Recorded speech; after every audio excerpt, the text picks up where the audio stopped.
Well, breaking right now, a Mobile County family describing a very frightening situation.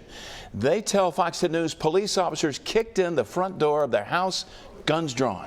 Yeah, they tell Fox 10 News the guy narcotics officers were looking for doesn't live there. Our investigative reporter Brendan Kirby talking to them.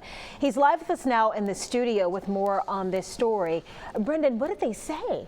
Well, Denise and Byron, this all went down shortly before 6:30 in the morning at the home of Janitra Williams and her family near Semmes. Janitra Williams says she and her husband and 5 children were asleep when they heard the commotion at their house. The next thing I know, I heard someone bust in, put your hands up, don't move, don't move. And so I got up and I started hollering and screaming because at this point I'm scared, don't know what's going on. Williams says she counted 10 officers. She says none of them explained what was going on, but that one officer pointed a gun at her 16-year-old son's head and then placed him and her 12-year-old son in handcuffs. They had their guns drawn. They came back there in the room with their guns and their flashlights drawn. After not finding who they were looking for, Williams says, police left a copy of the warrant. She says officers told her they were looking for a relative and that they told her they had video of him selling drugs from her house. But Williams says the officers never showed her the video. She says the relative is an infrequent visitor and never has used her home as a base to sell drugs.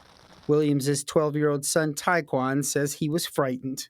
I heard the door get kicked down and they was pointing a flashlight and a gun at my face.